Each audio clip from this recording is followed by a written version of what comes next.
Isn't that cool? He's a big turtle too. I just got that purchase. It's this big? It's this big? This big? Yeah. No, it's this big. No, it's this big. The fact that he has red on him This tells me he might be poisonous too. And the ant is on him. Yeah. That's crazy. Isn't that cool?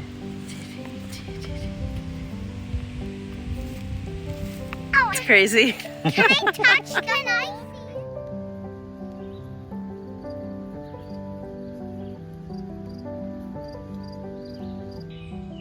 Hello everybody and welcome to Sage Oak Homestead.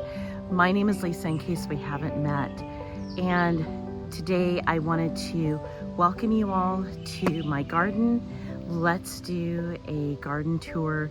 We are just coming up on summer solstice as of the recording of this, and I want you guys to see what my garden looks like just before we hit the summertime months.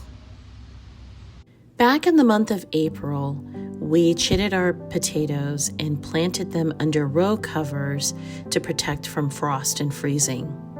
As you can see now, we are here in the month of June and our potato plants are doing quite well. Some of our potato plants are showing flowers, which means tubers are growing underneath the ground. We are starting to see some damage on our plants, and the damage that we're starting to see is something called blight. We've had a very wet spring, and it has caused this fungus that is in the air called blight. It will not affect the tubers that are down below, but it does affect the foliage. So hopefully we'll be able to get a harvest before the blight takes over. Here you're going to see a reoccurring theme throughout my garden, and that is weeds. I have weeds in the pathway, and I will be getting to that soon. But in the meantime, this first bed that's here is my celery. This is Utah celery, and it has been growing prolifically. As you can see, I grow the celery in bunches, and that's to prevent something called blanching of the stalks, where the stalks don't turn white. You'll find that homegrown celery just doesn't quite get as big as the things that you get at the store, but I find they pack quite a punch when it comes to taste. I harvest the stalks for salads and the leaves for soups.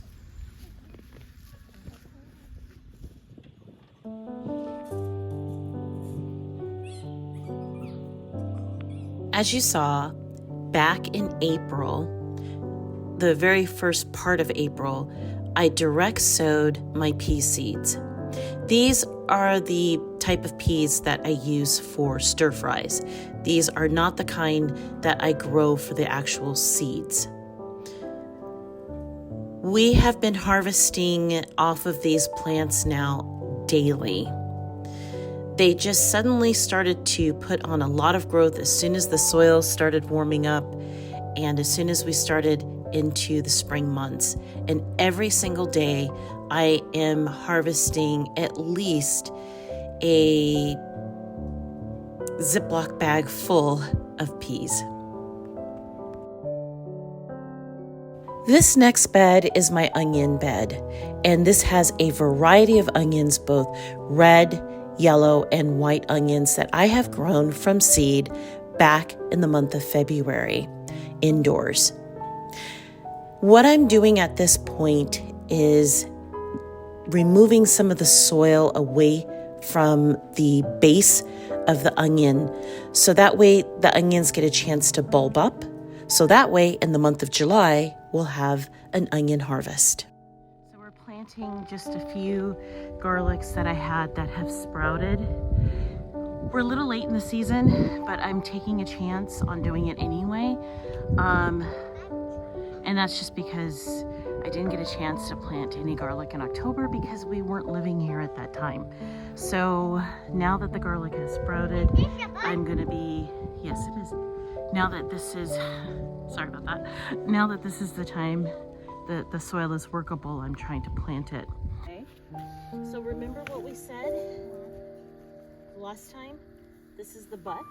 You made holes. The kids really helped me planting the garlic bed.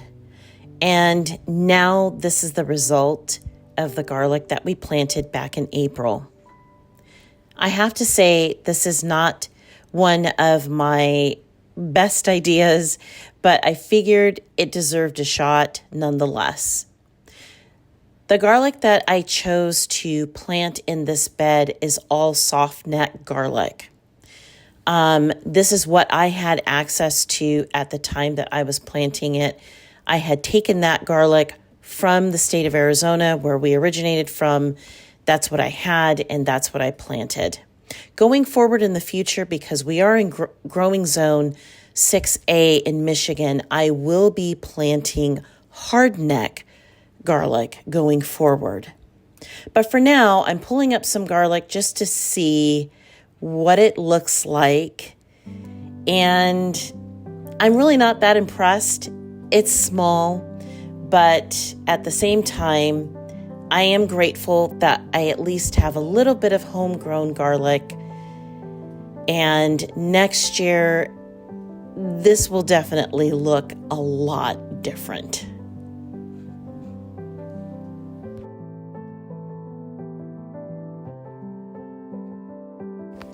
On the back side of my garlic bed, I chose to grow some kohlrabi.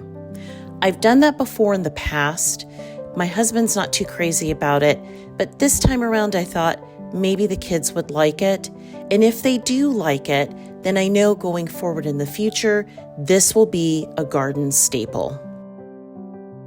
In this bed here, I have planted sweet corn. The variety is Who Gets Kissed. We don't eat a lot of sweet corn, but when we do, we prefer it to be homegrown from our own backyard. This next bed is a mixture of cold season and warm season plants. On the one side, I have bell peppers growing, and on the other side, on the right-hand side, I have cabbage growing. The cabbage is starting to form their heads, and I'm waiting for them to completely form their heads so that way we can have fresh cabbage. We use this cabbage for our salads, especially when it's a little bit too hot for lettuce to be growing. We will grow a second batch of cabbage later in the season to make our kimchi and sauerkraut. On the left side is the bell peppers. Some of these I have grown from seed, like this one, which is a green bell pepper, and some I have actually bought, like the one all the way in the back, and that's a yellow bell pepper. Then the next bed over, it's the same reoccurring theme, a mixture of cool season and warm season crops. I have lettuces growing in here. I have Swiss chard. I have peppers. I have all kinds of things growing in here. I also have some squashes and some tomatoes. It's just kind of a little bit of a mixture. Everything seems to be coming on pretty well. The peppers seem to be doing okay, although there's some yellowing on their leaves and also some yellowing on the zucchini leaves as well. My experience with this is that I need to come through and probably provide some additional fertilizer, organic fertilizer, of course, to this bed. But nonetheless, despite the yellowing of leaves, I am still starting to get some peppers. And I'm also starting to get some lettuces that are coming up. The lettuce that you see that's coming up is a warm Nevada lettuce that is for the warmer temperatures.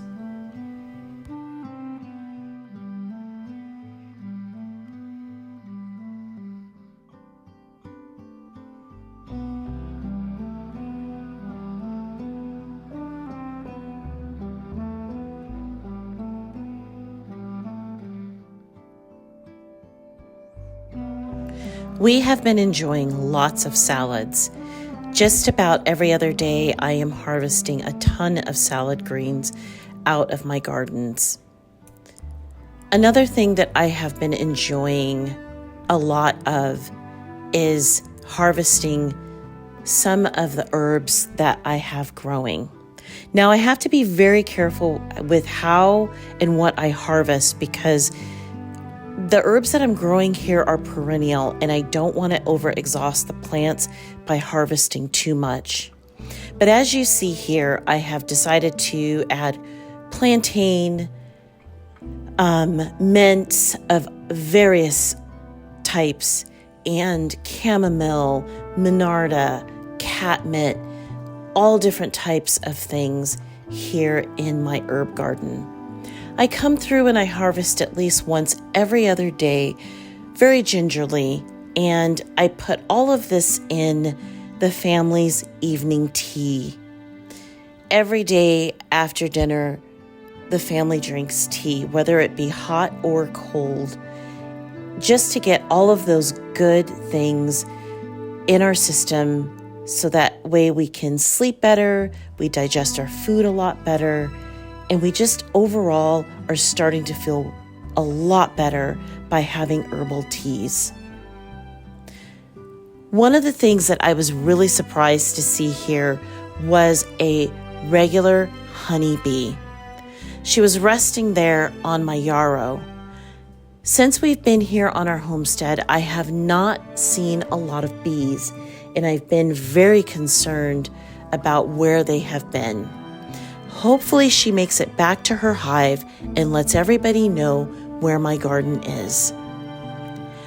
I also have growing in here various types of herbs for culinary purposes, like chives and sage and oregano, various herbs that I use in cooking all the time. And again, it's the same thing. Because these are perennials, I don't want to over-harvest them. So I'm harvesting just a little bit at a time. And just like that, we are back to the potatoes.